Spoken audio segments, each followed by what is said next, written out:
Hello मेरे प्यारे बच्चों, कैसे हैं आप सब। आज फिर हम मिले हैं एक नया चैप्टर डिस्कस करने के लिए। क्लास 12th का ये चैप्टर है and the name of the chapter is reproductive health. बच्चों, हमने इसके पहले के चैप्टर्स देख लिए हैं। Male and female reproductive system, fertilization, implantation, ये सब चीज़ें हमने डिस्कस कर ली हैं। अब यहाँ एक ये थोड़ा नया सा टर्म हमें देखने को मिल रहा है। रिप्रोडक्शन के बारे में चलो हम पढ़ चुके हैं, हेल्थ के बारे में भाई हम बात करते हैं, बट ये इन दोनों को क्लब कर दिया गया यहाँ पे, रिप्रोडक्टिव हेल्थ। अब ये क्या, कौन सा नया टर्म बन गया, इसका क्या मतलब होता है। बच्चों, रिप्रोडक्टिव हेल्थ एक इंसान की, आप इस तरह से समझ सकते हो कि अगर कोई पर्सन केपेबल है और हेल्दीली वो रिप्रोड्यूस कर सकता है, दैट मीन्स रिप्रोडक्शन के लिए जो भी चेंजेस बॉडी में होने हैं, जो हार्मोन्स एंड ऑल सिक्रीट होते हैं, प्यूबर्टी के टाइम जो बॉडी में चेंजेस होती हैं, वो सब अगर सही टाइम पे एक इंडिविजुअल के अंदर हो रही है, दैट मीन्स वो पर्सन रिप्रोडक्टिवली हेल्दी है। ठीक है, अब ये हमने बात कर लिया, बट इसमें हमने बेसिकली फिजिकल चेंजेस के बारे में बात की, लेकिन इसका केवल फिजिकल से लेना देना नहीं है। फिजिकल के साथ साथ फिजिकल चेंजेस तो देखने को मिलते ही हैं, फिजिकल के साथ साथ इमोशंस भी इसमें जुड़े होते हैं, बिहेवियरल एंड साथ साथ सोशल। ठीक है, सोशली भी जो वो पर्सन है वो हेल्दी होना चाहिए, बिहेवियर वाइज भी वो हेल्दी होना चाहिए।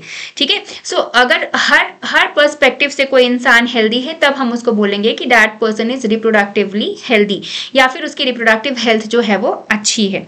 Therefore a society with people having physically and functionally normal reproductive organs जो है वो physically as well as functionally आपके नॉर्मल होने चाहिए, reproductive organs, and normal emotional and behavioural interaction. आपका जो इंटरैक्शन हो रहा है सोसाइटी में दूसरे लोगों के साथ, आप कैसा बिहेवियर कर रहे हो, वो सब चीज़ें भी जो है आपकी नॉर्मल होनी चाहिए। अगर हर पर्सपेक्टिव में आप सही हो, अच्छे तरीके से बिहेव कर रहे हो, सोशली आपके रिलेशंस अच्छे हैं, आपके ऑर्गन्स जो है रिप्रोडक्टिव ऑर्गन्स वो नॉर्मल हैं, और इमोशनली आप लोगों से सही तरीके से अटैच हो, सो वैसे केसेस में हम बोलते हैं कि जो पर्सन है वो क्या है, रिप्रोडक्टिवली हेल्दी है।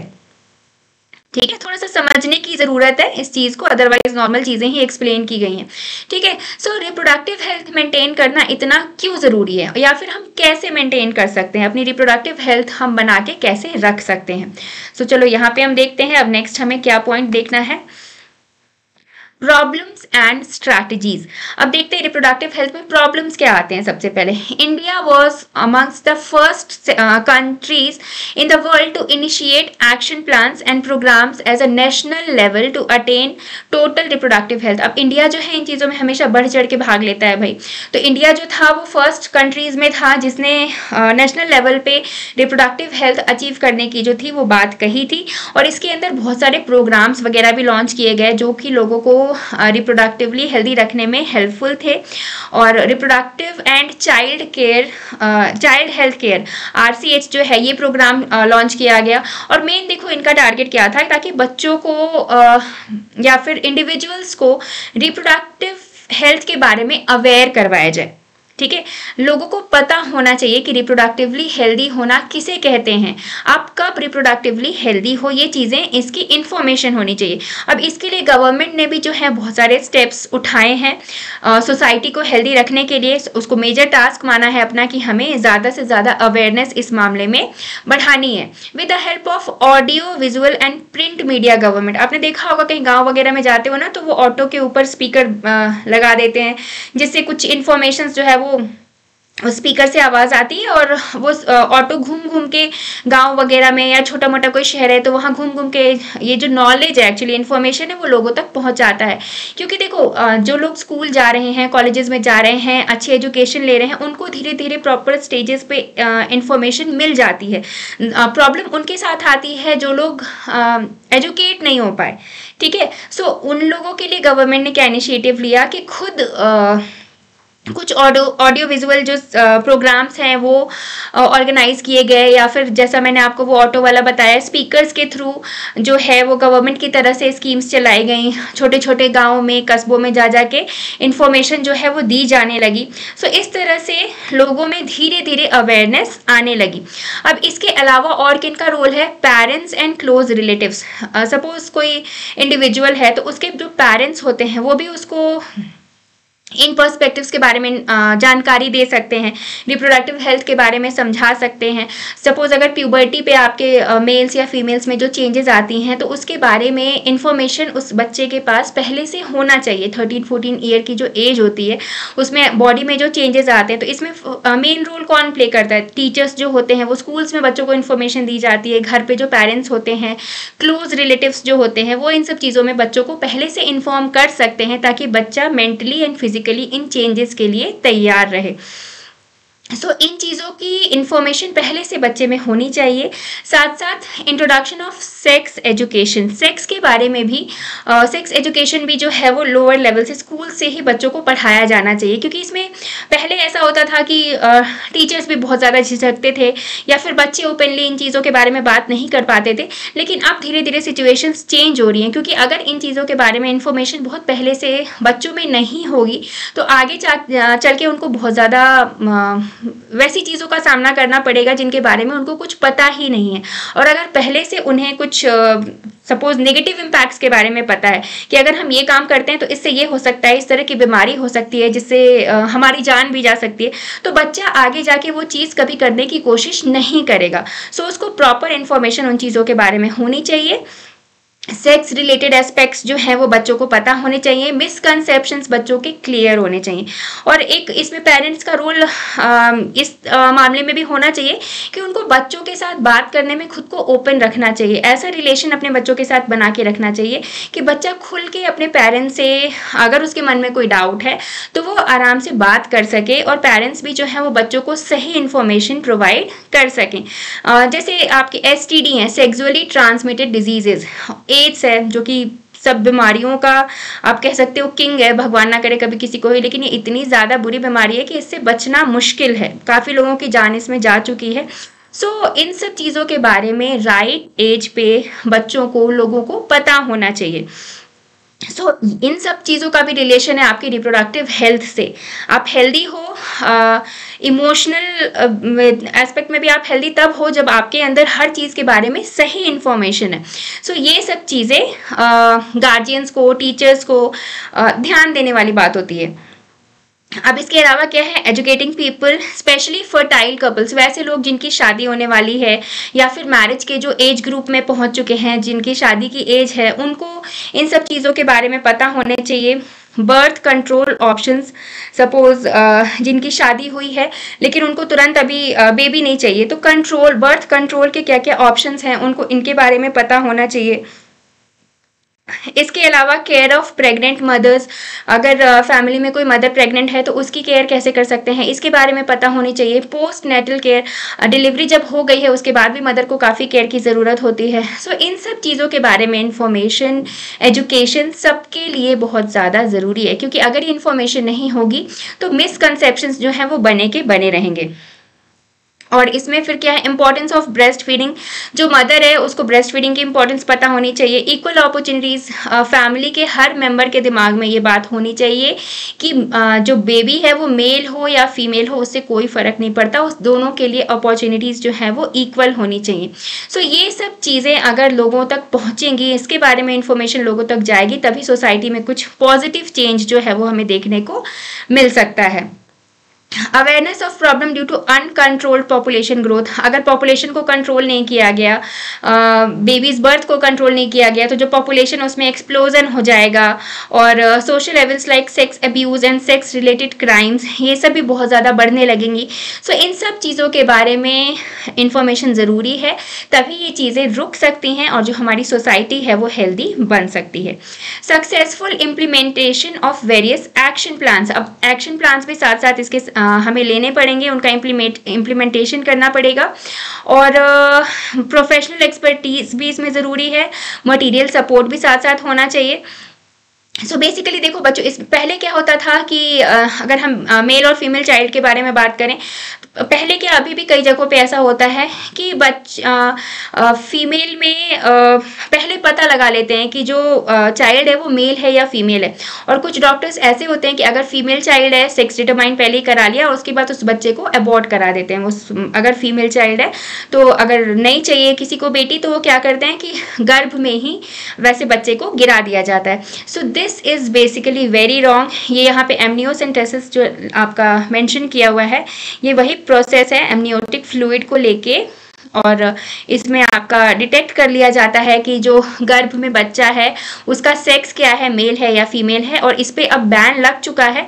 हालांकि कुछ सिचुएशंस में, क्योंकि अगर सपोज जो गर्भ में बच्चा है वो उसको कुछ क्रोमोसोमल डिसऑर्डर है, या फिर ऐसी सिचुएशन है कि अगर वो बच्चा माने कंटिन्यू रखा तो मदर की हेल्थ पे या मदर की लाइफ पे कुछ प्रॉब्लम आ सकती है। सो इन दैट केस ये सजेस्ट किया जा सकता है कि उस बच्चे को अबॉर्ट करा ले। लेकिन उसके अलावा अगर मेन टारगेट ये है कि हमें ये पता लगाना है कि अगर वो मेल है तो प्रेगनेंसी को कैरी फॉरवर्ड करना है, अगर फीमेल है तो प्रेगनेंसी नहीं करानी है, अबॉर्ट करा देना है, तो ये सोच गलत है। इस तरह की चीज़ों से हमें अपनी सोसाइटी को ऊपर उठाना है, और इसके बारे में इंफॉर्मेशन सब जगह पहुंचानी बहुत ही ज़्यादा ज़रूरी है। सो बेसिकली इस चैप्टर में हम इन्हीं चीज़ों के बारे में बात करेंगे। हेल्थ मीन्स बस ये नहीं कि हमारी बॉडी हेल्दी हो, बस हम उसके बारे में बात कर रहे हैं। सोसाइटी भी जो है हमारी वो हेल्दी हो, उसकी थिंकिंग हेल्दी हो। हेल्दी मीन्स पॉजिटिव डायरेक्शन में सोचे। सो ये सब चीज़ें हमें इस चैप्टर में देखनी है। Research on various reproduction related ages areas are encouraged and supported by governmental and non governmental agencies. अब ये जो आपकी गवर्नमेंट और नॉन गवर्नमेंट की एजेंसीज हैं वो भी काफ़ी सारे रिसर्च इस मामले में करती रहती हैं। सो एक जैसा कि मैंने आपको बताया, जो लोग मैरिज के ग्रुप में होंगे, मैरिज की जिनकी एज है उनको बर्थ कंट्रोल ऑप्शंस के बारे में पता होना चाहिए। फीमेल्स को अच्छे से जानकारी होनी चाहिए। सो गवर्नमेंट ने अभी ये एक ओरल कॉन्ट्रासेप्टिव सहेली नाम का जो है, यहाँ देखो इसके बारे में मेंशन किया हुआ है, फॉर द फीमेल्स, ये फीमेल्स के लिए ये डेवलप किया गया था। और किसके थ्रू डेवलप किया गया था? Central drug research institute Lucknow, CDRI ने ये डेवलप किया था, और इससे काफ़ी ज़्यादा हेल्प मिली थी। फीमेल्स ने काफ़ी पसंद किया था इसको। और awareness about sex related matters, increase number of medically assisted deliveries and better post natal care. गाँव वगैरह में क्या होता था कि डिलीवरी वगैरह भी ना कुछ लोग कोशिश करते थे कि डॉक्टर के पास जाना ही ना पड़े। घर पे कोई पुरानी वैसी एक्सपीरियंस मेड है या कुछ वैसे लोग हैं तो डिलीवरी भी घर पे करा लिया। लेकिन धीरे धीरे करके अब लोगों की सोच बदलने लगी है। जैसे जैसे छोटी जगहों पे भी इंफॉर्मेशन, एजुकेशन पहुंचने लगा है, वैसे वैसे लोगों को पता चला कि डिलीवरी ऐसी सिचुएशन है कि इसमें जो आपके मेडिकल प्रैक्टिशनर हैं या फिर कोई एक्सपीरियंस डॉक्टर है, उन लोगों के पास ले जाके डिलीवरी कराना ही मदर के लिए ज़्यादा अच्छा है। क्योंकि किसी भी सिचुएशन में आपको इमरजेंसी जो है वो देखने को मिल सकती है। कभी भी अचानक कुछ हमें वैसी ज़रूरत पड़ सकती है जिसको एक डॉक्टर ही हैंडल कर सकता है। सो बेसिकली ये चीज़ें हैं इसमें।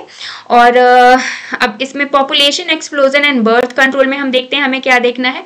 इन the last century on all round development in various fields and significantly improve the quality of life of the people. धीरे धीरे देखो मेडिकल फील्ड में या फिर ज़्यादातर जगहों में इतने ज़्यादा आपके पॉजिटिव चेंजेस हो रहे हैं कि हमें बहुत ज़्यादा इम्प्रूवमेंट देखने को मिल रहा है। इंक्रीज हेल्थ फैसिलिटीज़ जो है वो भी इंक्रीज हो रही हैं। सो इससे क्या हो रहा है कि जो आपकी डेथ रेट है वो कम हो रही है। ठीक है, क्योंकि ज़्यादातर बीमारियां वैसी हो रही हैं जिनका इलाज हो जा रहा है। अब इसकी वजह से क्या इम्पैक्ट पड़ रहा है पॉपुलेशन पे? The world population which was around 2 billion का मतलब आप समझ रहे हो, 2000 मिलियन। जो वर्ल्ड की पॉपुलेशन अराउंड 2 बिलियन थी, in 1900 rocketed to about 6 billions by 2000। आप सोचो 100 साल में ये पॉपुलेशन 2 बिलियन से 6 बिलियन हो गई। सो क्या रैपिड इसमें इंक्रीज हुआ है। A similar trend was observed in India too. India तो भाई हमारा है ही populated country. Our population which was approximately 350 million, हमारी पॉपुलेशन जो है वो 350 मिलियन थी at the time of our independence, reached close to a billion mark by 2000। Independence के टाइम 350 मिलियन थी।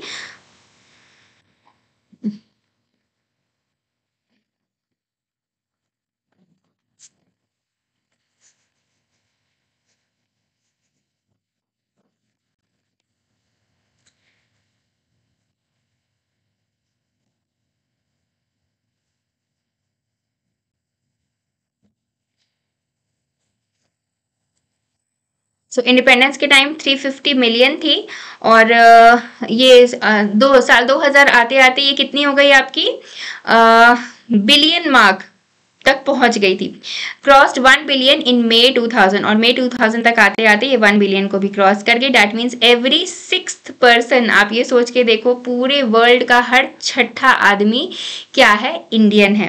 Rapid decline in death rate, और death rate में जो है आपके वो बहुत ही तेजी से कमी आ रही है डेथ रेट, क्योंकि देखो मेंटेन चीज़ें कब रहती हैं, जब हर चीज़ एक बैलेंस में रहे। तो rapid decline in death rate, maternal mortality rate and infant mortality rate as well as increase in the number of people, और जो पीपल रिप्रोडक्टिव एज में है आपके, जिनकी रिप्रोडक्शन की एज है, उनका नंबर इंक्रीज हो रहा है। सो ये सब चीज़ इस तरफ इंडिकेशन दे रही है कि पॉपुलेशन जो है वो बढ़ती ही जाएगी। ठीक है, 1 से 2, 2 से 4 नहीं होगा, ये मल्टीप्लाई से भी ज़्यादा रेट से आपके जो पॉपुलेशन है वो इंडिया की बढ़ती जाएगी। ज़्यादातर चीज़ें इस तरफ सिग्नल दे रही हैं। Through our RCH programmes though we could bring down the population growth rate, it was only marginal. Population growth rate अगर थोड़ी कम हो भी रही है तो मार्जिनल रेट पे कम हो रही है। According to 2001 census report, the population growth rate was still around 1.7%। Population growth rate जो थी हमारी वो कितनी थी, 7%। दैट मीन्स हर 1000 लोगों पे 17 लोग जो थे वो इंक्रीज हो रहे हैं। A rate at which are population को डबल इन 33 ईयर्स। सोच के देखो, केवल 33 ईयर्स में जो पॉपुलेशन है अगर इसी रेट से इंक्रीज होती रही तो वो क्या हो जाएगी, डबल हो जाएगी। 33 साल कितना कम टाइम होता है, उतने में जो पॉपुलेशन है वो आपकी डबल होती जा रही है। Such an alarming growth rate could lead to an absolute scarcity of even basic requirements। और अगर इसी रेट से आगे भी काम चलता रहा, पॉपुलेशन इंक्रीज होती गई, तो जो बेसिक रिक्वायरमेंट्स है हमारे, फूड, शेल्टर, क्लोथिंग, इनके लिए भी लाले पड़ सकते हैं। ऐसा हो सकता है कि इतनी ज़्यादा पॉपुलेशन हो जाए कि रहने की जगह कम हो और बेसिक रिक्वायरमेंट्स भी लोगों की पूरी ना हो। सो इसीलिए सबसे ज़्यादा ज़रूरी है लोगों के बारे में, लोगों को पॉपुलेशन कंट्रोल मेथड्स के बारे में जानकारी होना। अगर पता ही नहीं होगा तो लोग कोशिश ही नहीं करेंगे तो पॉपुलेशन कंट्रोल में आएगी कैसे। The most important step to overcome this problem is to motivate smaller families by using various contraceptive methods. अब जो फैमिलीज हैं उनको कॉन्ट्रासेप्टिव मेथड्स यूज़ करने हैं, और गवर्नमेंट ने नॉर्म दे रखा है हम दो हमारे दो, मतलब एक अगर कपल है तो उसको 2 से ज़्यादा बच्चे तो प्लान करने ही नहीं चाहिए। और आजकल तो ये ट्रेंड भी चेंज होने को देखने को मिल रहा है हमें। सिंगल चाइल्ड नॉर्म, अगर मदर और फादर दोनों वर्किंग हैं तो वो लोग एक बच्चे पे ही रुक जा रहे हैं। और मैरिज की एज जो है वो भी फिक्स कर दी गई है, 18 जो है वो गर्ल्स के लिए, 21 बॉयज़ के लिए है।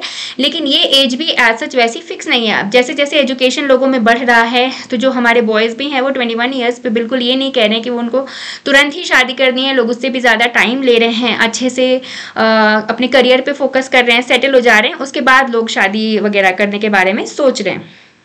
और कॉन्ट्रासेप्टिव मेथड्स जो हैं इसके बारे में या फिर इन चीज़ों के बारे में अगर इन्फॉर्मेशन होगी तो ये क्या होगा, अनवांटेड प्रेगनेंसीज जो हैं उसको भी कंट्रोल किया जा सकेगा। क्योंकि प्रेगनेंसी एक बार हो जाने के बाद आप इसको रोकने के लिए कुछ मेथड अपनाओ, उससे अच्छा है कि आप स्टार्टिंग से ही वैसे सिचुएशन में रहो कि प्रेगनेंसी होने ही ना पाए। सो इसके लिए आपको हर चीज़ का आइडिया होने चाहिए, जो भी इन्फॉर्मेशन है इससे रिलेटेड वो आपको पता होना चाहिए। अब देखो, आइडियल जो कॉन्ट्रासेप्टिव है उसकी क्या क्वालिटीज़ होनी चाहिए, it should be user friendly. जो कॉन्ट्रासेप्टिव हो ये यूज़र फ्रेंडली होना चाहिए। डैट मीन्स जो इसको यूज़ कर रहा है उसको अच्छे से समझ में आना चाहिए कि इसको कैसे यूज़ करना है। अवेलेबल ईजिली हो जाना चाहिए। अब ऐसा नहीं हो कि बहुत बड़े बड़े शहरों में ही अवेलेबल हो, कोई अगर छोटी जगह पर रह रहा है तो वहाँ उसको मिल ना पाए। इफेक्टिव होना चाहिए, डैट मीन्स कारीगर होना चाहिए, काम करना चाहिए। एंड रिवर्सिबल विथ नो और लीस्ट साइड इफेक्ट्स तो इसके होने नहीं चाहिए। और ऐसा भी नहीं होना चाहिए इसका कुछ कॉम्पोजिशन कॉन्ट्रासेप्टिव का कि हमारी बॉडी इससे यूज टू हो जाए। जैसे एक बार 2 बार हमने अगर यूज़ कर लिया तो ऐसा ना हो कि हमारी बॉडी डिमांड करने लगे कि अब फिर से इसकी ज़रूरत पड़ गई। सो यूज टू होने वाली बात इसमें नहीं होनी चाहिए। और ये जो कॉन्ट्रासेप्टिव अगर कोई यूज़ कर रहा है तो इसका सेक्सुअल ड्राइव या फिर डिज़ायर में भी कोई इंटरफेयर नहीं होना चाहिए। जो डिज़ायर, जो प्लेजर लोगों को मिलता है वो मिलना चाहिए। A wide range of contraceptive methods are presently available. और आज के टाइम में तो मार्केट इतना ज़्यादा बढ़ चुका है इन चीज़ों के बारे में कि बहुत सारी चीज़ें अवेलेबल हैं, एड्स वगैरह सब कुछ आते हैं। सो इन्फॉर्मेशन काफ़ी ज़्यादा जगह पे टाइम पे पहुँच भी जाती है। लेकिन अभी भी कुछ काफ़ी वैसी जगहें हैं, वैसे छोटे आप कह सकते हो हमारे कंट्री के कुछ वैसे पार्ट्स हैं जहाँ पे अभी एजुकेशन की कमी है और लोगों को स्टिल इन सब चीज़ों के बारे में बताना अभी ज़रूरी है। सो बेसिकली अगर हम इन मेथड्स के बारे में बात करें जिससे जो अनवांटेड प्रेगनेंसी को रोका जा सके, तो इसमें बेसिकली 3 मेथड्स हैं जो हमें देखने हैं। फर्स्ट है आपका नेचुरल मेथड। अब नेचुरल ये आपको नाम से ही पता चल रहा है, इसमें आपको अलग से कुछ खाना पीना, कुछ दवा वगैरह कुछ नहीं लेना है, ये नेचुरल है। तो इसमें क्या करेंगे, नेचुरल मेथड में हम कैसे प्रेगनेंसी को रोकते हैं। So this is the method of avoiding chances of ovum and sperms meeting. So हम ऐसे चांस इसमें पैदा कर देते हैं कि ओवम एंड स्पर्म जो है वो मीट ही ना कर पाए, एक दूसरे से मिल ही ना पाए, ना वो मिलेंगे ना प्रेगनेंसी होगी। Periodic abstinence is one such method in which couples avoid or abstain from coitus from day 10th to 17th of the menstrual cycle. Menstrual cycle में हमने पढ़ा था कि अराउंड 14th डे जो है ओव्यूलेशन होता है, लेकिन बिल्कुल अब फिक्स चार्ट जो है वो बॉडी फॉलो करती नहीं है हमारी। 14th है तो कुछ सिचुएशंस में ये कुछ 2-3 दिन पहले भी हो सकता है, कुछ सिचुएशंस में 2-3 दिन डिले भी हो सकता है। सो कुछ कपल्स क्या फॉलो करते हैं, पीरियोडिक एब्सटिनेंस। सो इसमें क्या होता है कि अगर जो मेंस्ट्रुअल साइकिल फीमेल में जिस टाइम पे आया है उसके 10th से 17th डे, सो जो 14th डे आपका अगर ओव्यूलेशन का चांस है, सो 10th से 17th डे, डैट मीन्स उसके 3-4 दिन पहले और 3-4 दिन बाद तक इंटरकोर्स नहीं करते ये कपल्स, इंटरकोर्स अवॉइड करते हैं। नेचुरल मेथड है, दैट मीन्स ओव्यूलेशन के टाइम तक अगर इंटरकोर्स अवॉइड हो गया तो जब आपके एग्स रिलीज होंगे तब तक उस समय आपकी बॉडी में स्पर्म की एंट्री नहीं हो पाई, सो इन दैट केस फर्टिलाइजेशन के चांसेस कम हो जाएंगे। सो this is called the fertile period. 10th से 17th डे जो है वो फर्टाइल पीरियड, क्योंकि ज़्यादा चांसेस हैं ओव्यूलेशन के। सो मदर एक जो फीमेल है उस टाइम ज़्यादा फर्टाइल होती है। सो इस टाइम अगर क्वार्टर्स को अवॉइड किया जाए तो एक तरह से बचा जा सकता है प्रेगनेंसी से। सेकेंड मेथड क्या है, विड्रॉल और क्वार्टस इंटरप्टस। ये नेचुरल मेथड का ही दूसरा आपका है पार्ट, दूसरा टाइप आप बोल सकते हो। फर्स्ट हमने यहाँ पे देखा पीरियोडिक एब्सटिनेंस, सेकेंड है आपका विड्रॉल और क्वाइटस इंटरप्टस। इसमें क्या होता है कि इसमें सपोज अगर कोई कपल सेक्स कर रहा है तो इसमें जैसे ही इजैकुलेशन होने वाला है, मेल जैसे ही स्पर्म्स को आपके रिलीज करने वाले हैं, वो उसी समय अपने पेनिस को वजाइना से विड्रॉ कर लेते हैं और इजैकुलेशन जो है वो बाहर होता है, वजाइना के अंदर नहीं होता, जिससे वजाइना में आपके कोई स्पर्म्स की एंट्री नहीं हो पाती। सो ये भी एक मेथड है प्रेगनेंसी को अवॉइड करने का। और इसके अलावा जो एक है natural, that is lactational amenorrhoea. इसमें क्या होता है कि इसमें जस्ट अगर किसी मदर ने बेबी को डिलीवर किया है और जब तक वो उसको ब्रेस्ट फीड करा रही है, सो एट दैट टाइम ओव्यूलेशन जो है वो इंटरप्टेड होता है, दैट मीन्स ओव्यूलेशन उसमें नहीं होता है। सो उस समय भी जो है वो मदर या फिर वो जो फीमेल है वो कंसीव नहीं कर सकती। सो ये सब बेसिकली आपके नेचुरल मेथड्स हैं जिससे प्रेगनेंसी अवॉइड की जा सकती है। कोई मेडिसिन लेने की ज़रूरत नहीं है, कोई डिवाइस यूज़ करने की ज़रूरत नहीं है, और इसके जब कुछ यूज़ ही नहीं किया तो इसके साइड इफ़ेक्ट्स निल हैं, लेकिन इसके चांसेस ऑफ फेलियर जो है वो भी बहुत ज़्यादा होते हैं। क्योंकि सपोज आप पीरियोडिक एब्सटिनेंस में देखो तो आप 10th से 17th डे आपने अवॉइड कर लिया, लेकिन किसी किसी फीमेल में कुछ प्रॉब्लम्स होती है, पीसीओडी की प्रॉब्लम होती है, तो उसमें क्या होता है जो मेंसेस हैं वो कुछ ज़्यादा डिले हो जाते हैं। तो हो सकता है आपने 10th से 17th डे अवॉइड किया, लेकिन एग जो है वो आपका 9th डे पे ही रिलीज हो जाए, या फिर 21st या 22nd डे पे रिलीज हो, तो इन दैट केस प्रेगनेंसी आपको देखने को मिल सकती है। विड्रॉल और क्वार्टस इंटरप्टस की अगर हम बात करें तो मे बी विड्रॉल से पहले अगर थोड़ा सा भी पोर्शन रिलीज हो गया वजाइना में तो उसमें तो काफ़ी स्पर्म्स एंटर हो जाएंगे। सो इन दैट केसेस हम बोल सकते हैं कि इसमें फेलियर के चांसेस आपके बहुत ही ज़्यादा हाई होते हैं। अब नेक्स्ट नेचुरल मेथड के बाद जो हमें देखना है that is barrier method. Barrier means आप समझ सकते हो एक बैरियर लगा देना, स्पर्म एंड ओवम जो मिले इनकी मीटिंग ना हो, इसके लिए हमने एक बैरियर लगा दिया, तो ये हो जाता है आपका बैरियर मेथड। बैरियर मेथड में देखो क्या होता है, ovum and sperms are prevented from physically meeting with the help of barriers. Such methods are available for both males and females, दोनों के लिए अवेलेबल हैं। और क्या है ये, condoms. Condoms are barriers made of, और किसके बने होते हैं, ये रबर या लेटेक्स की शीट होती है जिसके ये बने होते हैं। that are used to cover the penis in the male, male में पेनिस को कवर करते हैं और फीमेल में वजाइना एंड सर्विस को ये कवर कर देते हैं just before coitus so that the ejaculated semen would not enter into the female reproductive tract. ठीक है, सो एक तरफ से ये क्लोज होता है, जैसे अगर आप इसकी पिक्चर यहाँ पे देखो, ये मेल्स के लिए जो है ये यहाँ से ओपन है और यहाँ से ये क्लोज है, तो इससे क्या होगा, आपकी जो इजैकुलेशन होगी वो इसके अंदर ही रह जाएगी, इससे बाहर ये नहीं निकल पाएगी। और फीमेल्स का जो ये है ये भी एक तरफ से आपका अगर यहाँ से ये ओपन है इधर से, तो यहाँ से ये क्लोज होगा, तो इससे अगर इसके अंदर इजैकुलेशन होता है, आपका सीमेन इसके अंदर आएगा, तो भी ये फीमेल रिप्रोडक्टिव ट्रैक्ट में आपके एंटर नहीं कर पाएगा, यहाँ पे इसमें ही रुक जाएगा। सो एक तरह से हम एक बैरियर बना देते हैं और ओवम और स्पर्म्स को मिलने से रोक देते हैं। सो ये इसमें एक चीज होती है, this can prevent conception. Nirodh is a popular brand of condom for the male. Nirodh, ये आपने ऐड वगैरह भी देखा होगा, खासकर दूरदर्शन वगैरह पे इसका ऐड दिखाते हैं। Use of condoms has increased in recent years due to its additional benefits of protecting the user from contracting STDs and AIDS. ठीक है, इसके अलावा अगर आपको प्रेगनेंसी अवॉइड करनी है उसमें तो चलो कॉन्डम यूजफुल है ही, लेकिन साथ साथ STD सेक्सुअली ट्रांसमिटेड डिजीजेज या फिर एड्स जैसी बीमारियों से भी खुद को बचाने के लिए ये बहुत ज़्यादा यूजफुल है। Both the males and female condoms are disposable. ये डिस्पोजेबल होते, दैट मीन्स इसको यूज करके आप डिस्पोज कर सकते हो। कैन बी सेल्फ इंसर्टेड, आपको किसी की हेल्प की जरूरत नहीं है, आप खुद इसको पहन सकते हो। And thereby gives privacy to the user, जो यूजर की प्राइवेसी है वो भी मेंटेन रहती है। अब इसके अलावा और कौन से ऑप्शंस हमें देखने को मिलते हैं इस मेथड में? Diaphragm, cervical caps and vaults are also barriers. So ये भी आपके बैरियर मेथड के हैं जो यूज किए जाते हैं and inserted in the female reproductive tract to cover the cervix during coitus. They prevent conceptions by blocking the entry of sperm. सबका टारगेट एक ही है कि जो स्पर्म्स की एंट्री है उसको रोक दे। अब इसके अलावा spermicidal creams, spermicidal that means sperms and cidal means killing, spermicidal creams वगैरह भी यूज किए जाते हैं। Jellies and foams are used along with these barriers. इन बैरियर्स के साथ कुछ एक्स्ट्रा सेफ्टी के लिए आप बोल सकते हो कि ये क्रीम्स, जेलीज और ये फोम्स भी यूज किए जाते हैं to increase their contraceptive efficiency, जिससे इनकी एफिशिएंसी जो है वो इंक्रीज हो जाती है। अब इसके अलावा क्या है, अनदर यूजफुल, दो मेथड्स तो हमने देख लिए, नेचुरल और बैरियर मेथड। अब इसके अलावा जो एक और मेथड है that is use of intra uterine devices. IUD का जो यूज है वो भी एक मेथड है।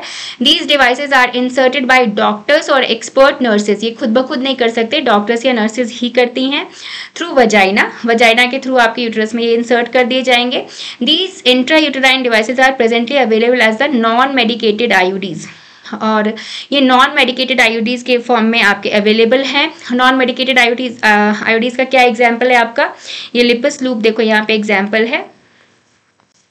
कॉपर रिलीजिंग IUDs, इसके तो आपके देखो इन नामों में ही कॉपर है, कॉपर T, कॉपर 7 और या फिर मल्टी लोड 375, ये आपके कॉपर रिलीजिंग IUDs हैं। और कुछ हार्मोन रिलीजिंग IUDs भी होते हैं जिसके एग्जाम्पल्स आपके प्रोजेस्टा सर्ट, LNG-20 ये हैं। सो ये बहुत ही इंपॉर्टेंट है बच्चों, यहाँ से क्वेश्चंस अक्सर बनते हैं, एग्जाम्पल्स पूछे जाते हैं एग्जाम्स में। सो आपको यहाँ याद रखना पड़ेगा। नॉन मेडिकेटेड IUDs का एग्जाम्पल आपका लिपस लूप है।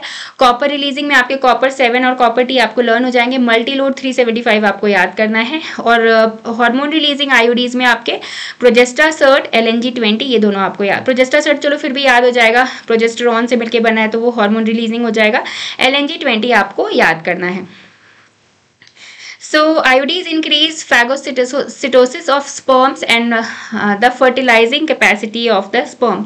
अब ये क्या करता है आपका जो IUDs है, इंक्रीज फैगोसिटोसिस। फैगोसिटोसिस मीन्स स्पर्म्स की आपकी फैगोसिटोसिस को इंक्रीज कर देता है with in the uterus. Uterus के अंदर स्पर्म्स जो है वो इनकी फैगोसिटोसिस हो जाती है। And the copper ions releasing suppress sperms motility. और जो कॉपर आयन रिलीजिंग IUDs हैं वो क्या करते हैं, स्पर्म की मोटिलिटी को सप्रेस कर देते हैं। हमने स्पर्म्स में पढ़ा था ना कि 60% स्पर्म्स जो है आपके वो हेल्दी होने चाहिए और उसमें से भी 40% जो है आपके वो विग्रस मोटिलिटी शो करने चाहिए for the process of fertilization. लेकिन उनकी मोटिलिटी ही अगर स्प्रेस हो जाएगी तो फर्टिलाइजिंग कैपेसिटी भी कम हो जाएगी। सो कॉपर रिलीजिंग जो आपके आईओडीज हैं वो स्पर्म्स की मोटिलिटी को ही कम कर देते हैं।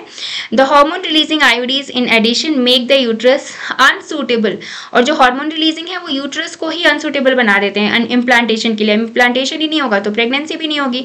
And the cervix hostile to sperms, IUDs are ideal contraceptives for the females. तो जो ये आईओडीज हैं वो फीमेल्स के लिए आइडियल कॉन्ट्रासेप्टिव्स हैं जिनको प्रेगनेंसी डिले करनी है या फिलहाल अभी प्रेगनेंसी नहीं चाहिए। और ये वाइडली एक्सेप्टेड मेथड भी है जिसमें आपके फेलियर के चांसेस भी काफ़ी कम होते हैं।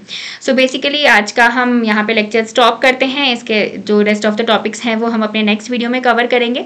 आई hope this video was useful for you all, so stay tuned, see you all in my next video. Thanks for watching this one.